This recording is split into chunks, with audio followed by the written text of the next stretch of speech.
उधर पाकिस्तान तुर्की के दम पर बड़े बड़े युद्ध अभ्यास करने का ढोंग रच रहा है, तस्वीरें जारी कर रहा है और इधर पाकिस्तान को कानों कान खबर भी नहीं लगी और इधर रूस ने ऐलान कर दिया है कि वो भारत को अब तक की सबसे बड़ी डिलीवरी करने वाला है। पाकिस्तान में आतंकी नेटवर्क का सफाया करने के लिए भारत इस समय जिस अभियान में जुटा हुआ है उसके साथ पूरी दुनिया आकर खड़ी हो चुकी है। जहां पाकिस्तान तुर्की और चीन के भरोसे अपनी ताकत को दिखाने की कोशिश कर रहा है, वहीं दूसरी तरफ आगे आकर देश खुद भारत तक अपने हथियारों को पहुंचा रहा है।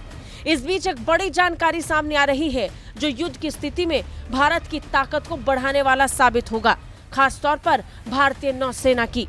भारत और रूस के यंत्र शिपयार्ड में निर्मित दुनिया के सबसे उन्नत multi role stealth guided missile frigate में से एक तमाल का स्वागत करने के लिए अब भारत पूरी तरीके से तैयार है।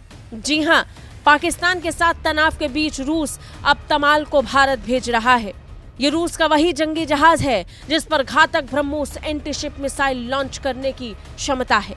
घातक ब्रह्मोस एंटीशिप मिसाइल लॉन्च करने में सक्षम ये युद्धपोत भारत की ताकत को और बढ़ाने वाला है। भारत की तलवार श्रेणी के 4 स्टील फ्रिगेट्स के निर्माण के लिए 2016 में भारत रूस के बीच एक समझौता हुआ था और उसी समझौते के हिस्से के रूप में अब भारत को ये multi role steel guided missile frigate में से एक तमाल मिलने वाला है। इस सौदे के तहत दूसरा युद्धपोत अब तैयार है। बड़ी बात यह है कि जून 2025 तक ये भारतीय नौसेना में शामिल भी हो चुका होगा। सूत्रों ने बताया कि 28 मई को रूस द्वारा तमाल को भारत को सौंप दिया जाएगा। रूस द्वारा निर्मित 2 फ्रिगेट्स में से पहला आईएनएस तुशील है। पहले ही भारतीय नौसेना में आईएनएस तुशील शामिल हो चुका है और अब बारी है तमाल की। रूस में पहले भारतीय नौसेना के अधिकारियों की मौजूदगी में तमाल के परीक्षण पूरे किए गए थे। एक बार जब युद्धपोत आधिकारिक रूप से शामिल हो जाता है तो भारतीय नौसेना का एक दल इसे स्वदेश ले जाएगा। तैयारी में लगभग 200 भारतीय नौसेना कर्मियों ने प्रशिक्षण लिया और समुद्री प्रशिक्षणों में भाग लिया। ये प्रशिक्षण कई हफ्तों तक चलेंगे, जिसके बाद युद्धपोत को भारत की यात्रा के लिए तैयार किया जाएगा। लेकिन ये भारत आते ही भारतीय नौसेना की ताकत को जबरदस्त इजाफा देंगे, क्योंकि आईएनएस तमाल पर ब्रह्मोस मिसाइल लगाई जा सकती है और ब्रह्मोस मिसाइल के लगते ही ये जंगी जहाज और भी खूंखार हो जाएगा।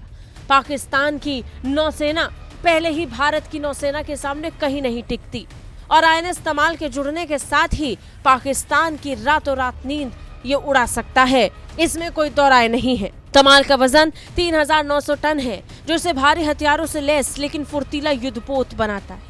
ये युद्धपोत सुपरसोनिक ब्रह्मोस मिसाइल दाग सकता है, दुश्मन के जहाजों के लिए बड़ा खतरा बन सकता है। पानी के नीचे के खतरों का मुकाबला करने के लिए तमाल उन्नत एंटी सबमरीन रॉकेट और टॉर्पीडो से लैस है। हेलीकॉप्टर की तैनाती युद्धपोत का एक और महत्वपूर्ण घटक है, क्योंकि ये विस्तारित निगरानी और लड़ाकू मिशनों के लिए एक बहुभूमिका हेलीकॉप्टर ले जा सकता है और इसका संचालन भी कर सकता है। दुश्मन के रडार का पता लगाने से भी ये बच सकता है। जिस स्तर पर इसकी भूमिका है, उसके बाद पाकिस्तान के पास इसे ट्रैक करने की कोई टेक्नोलॉजी है ही नहीं। नतीजन ये निश्चित तौर पर पाकिस्तान में तबाही लाने वाला युद्धपोत साबित होगा। ब्यूरो रिपोर्ट, भारत तक।